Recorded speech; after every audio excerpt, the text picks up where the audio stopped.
Esta semana en Vaticano, los obispos de Kenia se encuentran con el Papa Francisco en su visita a Tlimina y le cuentan el drama de los cristianos que sufren la persecución en su país. Sea también testigo de la apertura de la inusual exhibición de la Sábana Santa en Turín. Por otro lado, el Papa Francisco bendice a la familia de la pakistaní Asia Bibi en el Vaticano. Además, una iniciativa de oración por Medio Oriente une a los católicos de distintas comunidades en la Ciudad Eterna. Esto y mucho más ahora en Vaticano.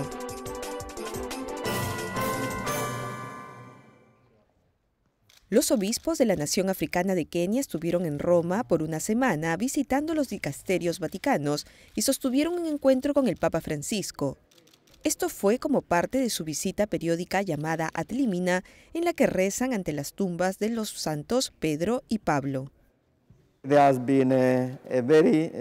Fue una experiencia extraordinaria encontrarnos con el Papa, una persona muy humilde, con los pies en la tierra. Es un hombre con el que se puede conversar tranquilamente. Ayer estuvimos toda la mañana con él, desde las 10 hasta el mediodía. Él mismo abrió la conversación dándonos la bienvenida y dijo: pueden decir lo que quieran, incluso pueden criticar al Santo Padre. Fue una conversación muy tranquila y armoniosa, y le expresamos nuestro afecto. Él no leyó un discurso escrito. Compartimos nuestros problemas pastorales, los problemas de Kenia, los problemas políticos y otros temas. Los prelados llegaron a Roma poco después de que los militantes musulmanes del grupo conocido como Al-Shabaab atacaran la Universidad de Garissa en el noreste de Kenia el pasado 2 de abril, donde murieron 148 personas. El monseñor Anthony Ireri cree que los problemas se originan por cuestiones políticas con la vecina nación de Somalia. El desafío más grande en el país es contrarrestar el crecimiento del extremismo islámico. Los musulmanes están enseñando a los jóvenes a ser radicales. Actualmente muchos se han unido a estos grupos radicales y eso ha causado muchas tensiones políticas y religiosas en Kenia. Esto sucede porque Kenia ha ofrecido mucha ayuda militar a Somalia para conseguir que reine el orden en el país. Esta intervención no ha sido bien vista por algunos musulmanes que han jurado luchar contra Kenia. Pero eso no ha detenido a nuestro gobierno y vamos a seguir con el proceso de paz en Somalia. En Kenia existen 7.5 millones de bautizados católicos, es decir, el 33% de la población, y están esparcidos en las 24 diócesis, incluyendo el Vicariato Apostólico de Isolio, donde Monseñor Irieri desarrolla su ministerio.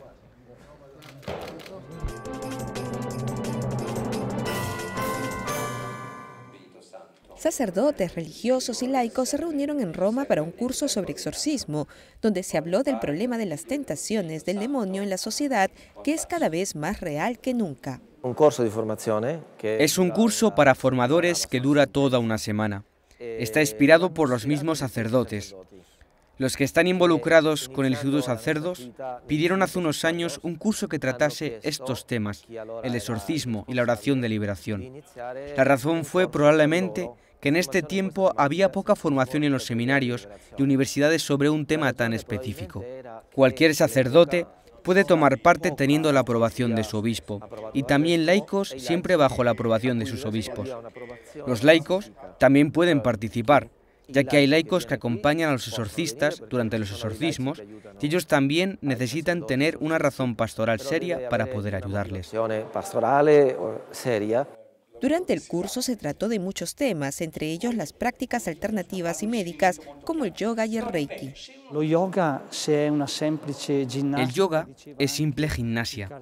Como el cardenal Ratzinger ya decía en el pasado, no es un problema, pero con frecuencia estas prácticas se convierten en un vehículo para promover ideas como la reencarnación u otros aspectos incompatibles con la fe cristiana.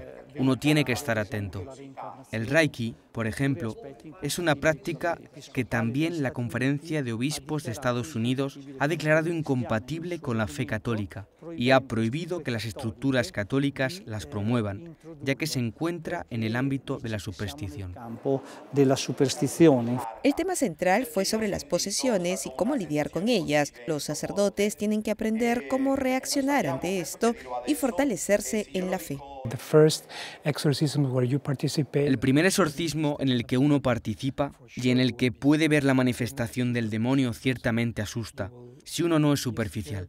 Da miedo porque cuando uno lee en la Biblia los pasajes de Cristo que hablaba al demonio y que el demonio poseía a la gente, uno se da cuenta qué es lo que está viviendo en ese momento en primera persona. Se puede ver cómo cambia la personalidad. Se ven los cambios de las reacciones a la fe y las voces que se modifican y todas esas cosas. Todo eso que pensamos que eran solo cuestiones de la imaginación de los medios y de Hollywood son verdad. Si tuviese que definir al demonio, lo describiría como un privatio bonis, una privación del bien, ausencia de bien. Cuando uno está enfermo, el problema es que falta la salud. Se entiende que cuando uno supera la enfermedad, entonces vuelve a estar saludable. Lo mismo sucede con el demonio. Lo mismo se da cuando falta paz, cuando falta la justicia. Yo creo que el demonio no se puede entender por sí mismo. Uno tiene ante sí a una realidad sobrenatural llamada demonio. Se puede leer esto en las Escrituras. La fe católica y los judíos también creen en esta figura satánica. Los musulmanes también creen en ella. El grado de posesión puede ser diferente, puede ser suave o una preposesión, y allí está la diferencia, algo que en teología se llama obsesión y circundatio, el demonio alrededor de uno. La fe no puede sofocar al creyente, existen medidas sencillas que sirven para repeler los ataques del demonio.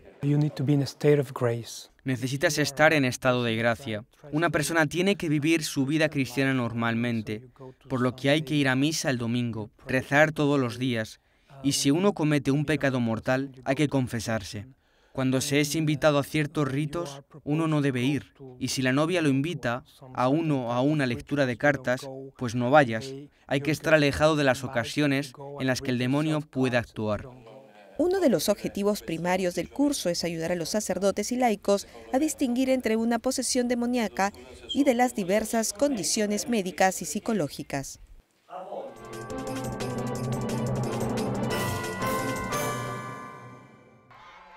Esta semana el Papa Francisco continuó dedicando su catequesis de la audiencia general de cada miércoles a la meditación de la complementariedad y las diferencias entre el hombre y la mujer. Dios deposita en el hombre y en la mujer una confianza plena, pero el maligno pone en su corazón la sombra de la sospecha y la desconfianza, llevándolos a la desobediencia a Dios y a destruir la armonía entre ellos. Su relación empieza a verse asediada por 1000 formas de seducción engañosa, de humillación e incluso de violencia. Todo esto ha ido aumentando la desconfianza entre ellos y la dificultad de una alianza plena entre el hombre y la mujer, capaz de una relación íntima de comunión y de respeto de las diferencias. Al mismo tiempo, se ha ido desvalorizando socialmente la alianza estable y generadora entre ambos, lo que siempre constituye una gran pérdida para todos. Qué importante es que se revalorice el matrimonio y la familia.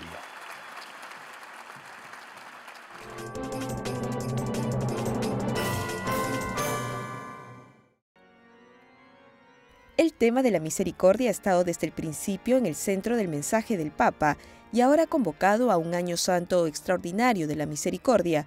Por tanto, ¿qué significa este año jubilar para la Iglesia? El jubileo es la capacidad de descubrir de nuevo la misericordia de Dios. Especialmente me parece la posibilidad para la Iglesia de un anuncio nuevo sobre lo que es esencial para la Iglesia, es decir, el amor de Dios, el amor que perdona, un amor que no puede permanecer solo como un anuncio, sino también que deviene la vida misma de la Iglesia. Este año iniciará en diciembre y ha sido oficialmente convocado el 12 de abril en la Basílica de San Pedro en presencia del Papa. El Santo Padre presentó un documento llamado Bula Papal, lo que incluye su visión sobre cómo debe vivirse este año.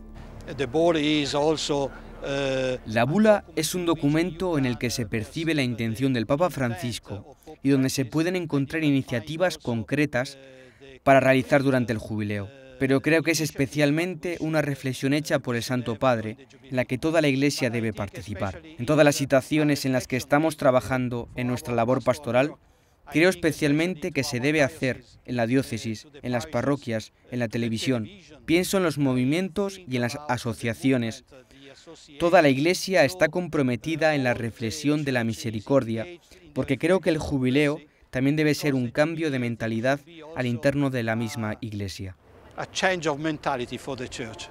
La Iglesia enseña que la auténtica misericordia solo se encuentra en Jesucristo, el Hijo enviado por el Padre misericordioso. El arzobispo Fisichella dice que esta misericordia se encuentra en el mismo rostro de Cristo. Bueno, el rostro de misericordia significa que la misericordia no es una idea sino una persona. Y esta persona tiene un rostro de Jesucristo. Pero sabemos recordar que el rostro no es solo algo físico. Cuando hablamos del rostro, hablamos de lo que somos. Nadie puede cambiar su rostro porque somos nuestro rostro. Y creo que el rostro significa también nuestra emoción, nuestros sentimientos. Todo lo que somos está expresado en nuestro rostro. Y por esta razón, el rostro de la misericordia es Jesucristo. Las palabras de Jesucristo, las obras de Jesucristo, toda su persona es misericordia concreta. El Año Santo será inaugurado el 8 de diciembre de este año y durará hasta el 20 de noviembre de 2016.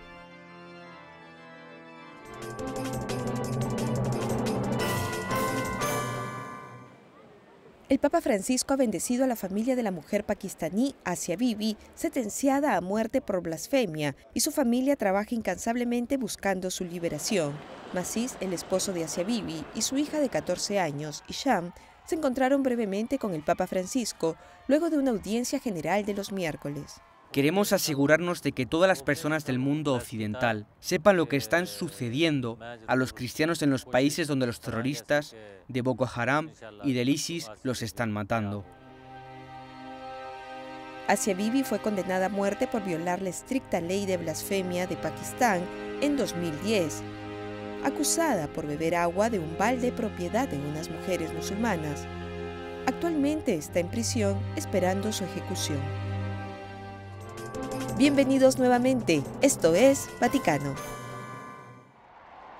En la oración de Regina Coeli, el Papa Francisco alentó a los fieles reunidos en la Plaza de San Pedro a ser testigos de Cristo resucitado. El contenido del testimonio cristiano no es una teoría, no es una ideología o un complejo sistema de preceptos y prohibiciones o un moralismo, sino que es un mensaje de salvación, un evento concreto. Es más, una persona. Es Cristo resucitado, viviente y único Salvador de todos. Él puede ser testimoniado por quienes han hecho una experiencia personal de Él en la oración y en la Iglesia, a través de un cambio que tiene su fundamento en el bautismo, su alimento en la Eucaristía, su sello en la confirmación, su constante conversión en la penitencia. Gracias a este camino, siempre guiado por la palabra de Dios, todo cristiano puede transformarse en testigo de Jesús resucitado. Ogni cristiano può diventare testimone di Gesù risorto. El pontífice también rezó con los peregrinos por las víctimas y sus familias del último naufragio en la costa de Libia.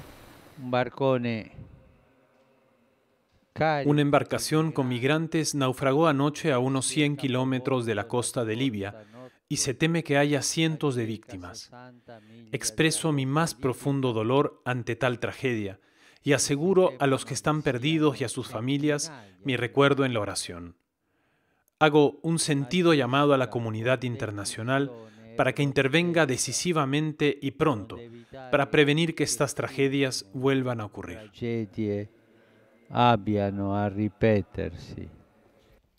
Y el Papa Francisco recibió en audiencia al nuevo embajador de Eslovenia. En este país existen alrededor de 1.195.000 católicos, es decir, un 56% de la población total. Eslovenia está dividida en 6 diócesis, incluyendo 2 arquidiócesis. También un grupo de rabinos europeos se reunió con el Papa Francisco el lunes pasado. La reunión se realizó en el Vaticano y es la primera vez que allí una delegación de rabinos se encuentra con un pontífice.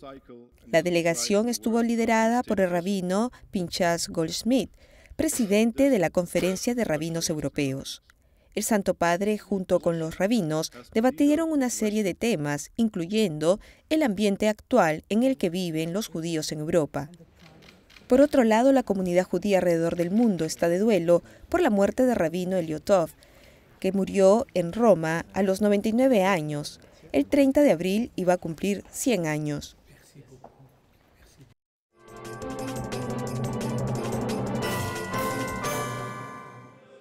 Ucranianos, sirios y armenios se reunieron la semana pasada en Roma, en la iglesia de Santa María i Monti, para rezar por el fin de la violencia y la persecución contra los cristianos en sus países. Esta es una oración de intercesión por la paz de la iglesia de Siria y de la iglesia de Ucrania, presentes en Roma, acompañados por los líderes de la iglesia siria de Antioquía y de la iglesia ucraniana. La iniciativa fue lanzada por la diócesis de Roma, la Oficina de Misiones y de Migrantes. Estamos convencidos de que esta es una acción que el Papa Francisco quiere. Necesitamos presentar el sufrimiento de estas personas ante el Señor y hacer que el grito de ayuda de estos pueblos sea escuchado. Hablamos de enteras comunidades de cristianos que viven en medio de atroces dificultades, especialmente el arzobispo de Alepo, de los armenios, nos dice siempre en qué condiciones están viviendo los cristianos en esa área del mundo. La oración quiere enviar un mensaje importante y es el de generar conciencia sobre el sufrimiento de los cristianos. Especialmente los países que son atormentados por la guerra. Esta vigilia de oración debe renovar nuestra esperanza de que el Señor está con nosotros. Queremos gritar al mundo: basta, basta con la guerra. Alepo está constantemente bajo ataque y es amenazada por terroristas. El arzobispo de este lugar estuvo presente en la oración y pronto volverá al drama que se vive en Alepo. Siempre hay derramamiento de sangre. Son las víctimas y desafortunadamente son los niños quienes pagan el precio más alto. Esta situación dura desde hace años. De hecho, justo la semana pasada, el barrio cristiano de los armenios fue atacado. La catedral, mi catedral, fue blanco de sus violentos ataques. La cúpula la destruyeron, el techo también. Lo mismo sucede con la iglesia maronita y la melquita. La gente tiene miedo, están con miedo y quieren dejar la ciudad. Queremos quedarnos, pero ¿cómo podemos quedarnos si no tenemos comida, ni tampoco electricidad y agua? No hay seguridad. Si todos los días algo colapsa y la muerte te espera, ¿cómo se puede uno quedar? Estamos haciendo este llamado para que alguien nos escuche. Facciamo questo grido affinché qualcuno ci senti. Al inicio de 2015, las estadísticas mostraban que más de 10.000 civiles han sido asesinados por ISIS, que ha dejado también 18.000 heridos. Bienvenidos nuevamente. Está viendo Vaticano. En la Universidad Pontificia de Roma de la Santa Cruz, diversos expertos han tratado los desafíos de los adolescentes y su estilo de vida. Mi objetivo ha sido reunir información para reflexionar sobre los problemas de la adolescencia. Hubo distintas conferencias, más de 20 sobre el tema. La meta fue analizar los distintos aspectos de la adolescencia. Por ejemplo, la relación con las redes sociales, con la televisión, con el dinero, la relación con el ocio y con los distintos aspectos de las relaciones humanas. Esa era la meta. El valor del Congreso fue reunir todos los textos de los especialistas en un solo volumen, que podrá ser usado no solo por profesionales en el campo, sino también por cualquiera que tenga relación directa con adolescentes como los padres, la familia, chaperones, etc. Cualquiera que trabaje con adolescentes encontrará inspiración en este texto. Los adolescentes afrontan muchos problemas no solo con su propio crecimiento, pero también, según lo manifiestan, con una sociedad que no los apoya. Puedo decir que la conclusión a la que he llegado a partir de mi experiencia y reflexiones es que en el periodo de la adolescencia se vive una profunda disociación entre el ser y la apariencia de las cosas. Los jóvenes, los adolescentes, sienten propios muchos valores fundamentales, pero sienten la necesidad de aparentar que no los tienen. Quieren ser aceptados y que no se burlen de ellos. De esta falta de coherencia nace una profunda frustración entre la imagen que dan y lo que realmente son. Con el tiempo se crea una especie de máscara que llevará a una disociación y a mucho sufrimiento interno, especialmente en el momento en el que su personalidad y carácter se supone que deben crecer más y necesitan formación. Con el tiempo se sentirán como si no fueran nada.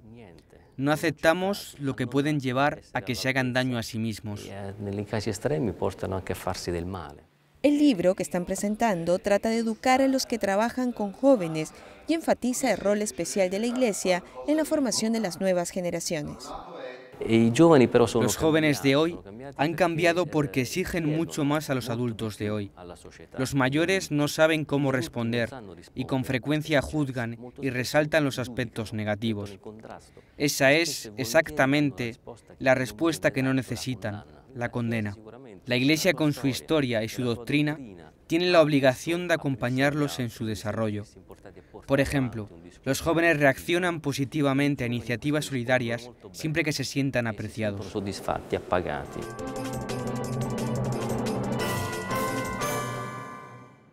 Esta hermosa ciudad al norte de Italia es Turín y está lista para dar la bienvenida a cientos de miles de peregrinos que desde el domingo pasado están llegando para ver la Sábana Santa en la Catedral de San Juan Bautista de dicha ciudad. La Sábana Santa es ante todo una imagen que en su realidad y complejidad presenta de manera precisa y puntual el sentido, el significado y el aspecto de aquello que ha sido la pasión y muerte de Jesús. Juan Pablo II la había llamado el espejo del Evangelio. Por tanto, la Iglesia lo propone para dar a cada persona la posibilidad, a través de este objeto, acercarse a aquello que son los misterios centrales de la fe cristiana, la encarnación, la pasión, muerte y también la resurrección testimoniada de este lienzo vacío. No tenemos aún una explicación científica de cómo se ha podido formar esta imagen. Han existido varias tentativas, teorías, también experimentos para reproducirla porque evidentemente la ciencia puede explicar un fenómeno solo cuando está en el grado de reproducir dicho fenómeno. Se pueden explicar estas manchas de sangre, pero la impresión aún no se puede explicar.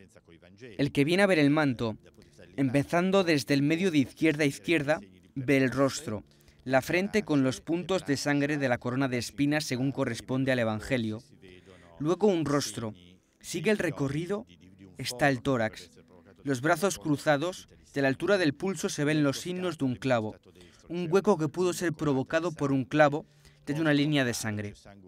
En el costado se ve también una larga fila de sangre posmortal, es decir, la sangre salida luego de la muerte de aquel hombre. Luego tenemos las piernas, las rodillas, los pies donde hay una mancha de sangre. Partiendo de nuevo del centro hacia el lado derecho, vemos la nuca con manchas de sangre. Tenemos el dorso, que presenta toda una serie de signos y características que pueden ser explicadas con el uso de un instrumento de tortura o de flagelo. Después tenemos las piernas y tenemos bien visible la planta del pie y el talón del otro pie con el foro de la salida de un clavo. Todo esto junto, evidentemente, no puede más que recordar la narración evangélica, sea cual sea el origen de esta imagen. La última exhibición del también llamado Sudario de Turín fue hace 5 años y la primera hace 30 años. El arzobispo de Turín, Monseñor Cesare Nocilia, quien además es el custodio pontificio de la Sábana Santa, señaló que esta exhibición muestra un valor universal que es el amor. La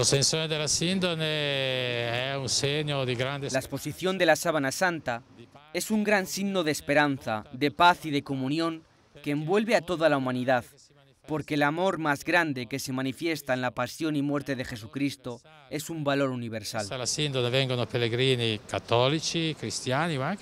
Es por eso que vienen peregrinos católicos y no cristianos, también de otras religiones no creyentes, porque descubren frente a este hombre de la sábana santa un mensaje verdadero que entra en el corazón y que dice: mira, puedes hacerlo también tú.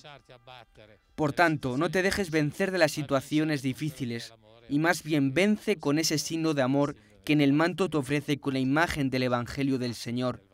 Y es por eso que en un momento fuerte, porque siendo un peregrinaje de millones de personas, nos lleva a entender que hay una búsqueda de paz. Fa capire insomma che il popolo, la base, vuole l'amore e la pace. Hay un sitio en internet, www.sindone.org, donde se debe ingresar para registrarse. La visita es gratuita, pero la registración es obligatoria. Vendrán tantas personas que se necesita que el flujo sea ordenado. Hasta el momento tenemos 1 millón de registrados y puede ser que llegue hasta 2. Por supuesto, aún no lo sabemos, pero estamos listos para acoger a todos los que vendrán. El Papa Francisco visitará la ciudad de Turín y hará el peregrinaje a la Sábana Santa el 21 y 22 de junio. Esta visita se da en el marco de la celebración del bicentenario del nacimiento de San Juan Bosco, fundador de los salesianos y patrón de la juventud.